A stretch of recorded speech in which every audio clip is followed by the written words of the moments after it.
Madame, Monsieur, bonsoir. Voici les titres de ce journal. À Calais, après l'exploit puis la fête, c'est toujours l'émotion. 24 heures après la qualification en finale de la Coupe de France de football. Paradoxe du football, justement, le dossier du match OM Monaco est en ce moment même sur le bureau de la commission de discipline de la Ligue nationale. On attend des sanctions. Mais dans l'actualité aussi, le nouveau scandale des hormones de croissance. Plus de 600 enfants ont reçu des hormones prélevées sur des cadavres de cancéreux. Enfin, à l'étranger, à la veille d'une grande manifestation de l'opposition en Serbie, nous sommes allés à la rencontre d'un couple qui porte un regard très critique sur son pays.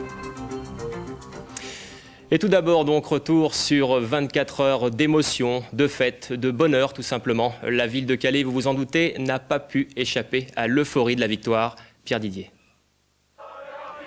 L'après-match a vraiment commencé à 3 h du matin, quand la foule accueille son équipe. Étonnant contraste entre l'euphorie des Calaisiens et l'épuisement un peu hébété des héros qui rentrent en quart. Tout le monde est crevé et puis tout le monde est abasourdi. Ils m'ont fait pleurer jusqu'au bout, parce que des mecs qui ont autant de cœur que ça, on n'en voit que dans le Nord et vraiment ça fait plaisir. Super Calais. Au boulot. Le milieu de terrain des jaunes et rouges traîne un peu la jambe. Mais Christophe Hogard n'a pas manqué ses cours ce matin. Le vainqueur d'hier soir suit une formation pour devenir éducateur sportif parce qu'il n'a pas vraiment le choix. Aujourd'hui, je suis un emploi jeune au centre communal d'action sociale de Lannes-Plage. Je suis coordinateur du service jeunesse et disons que n'ayant pas le bac, ce diplôme, qui est un diplôme d'État, un brevet d'État, me permettrait de devenir titulaire de la fonction publique.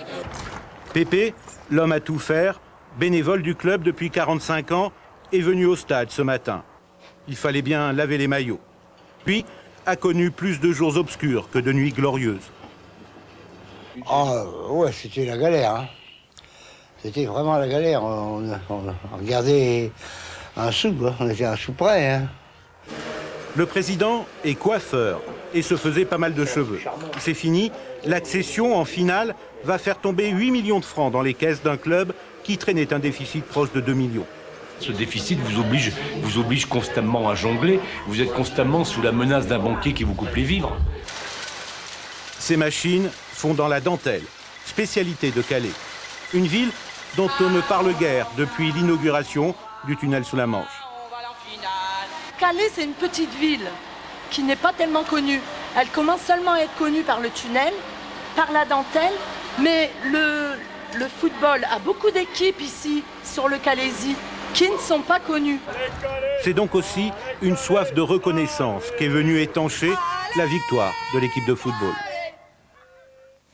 Et pour le plaisir, et puisqu'on ne s'en lasse pas, on va revoir les 3 buts des Calaisiens. Nous sommes donc dans la prolongation lorsque Jandot frappe dans la lucarne de Ramé. C'est le début de l'exploit.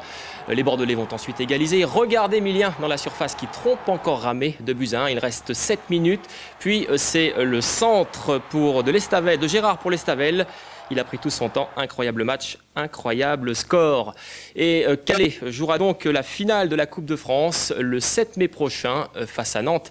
Alors justement, on rejoint en direct de Nantes Éric Carrière, l'un des joueurs de l'équipe nantaise. Éric, bonsoir et merci.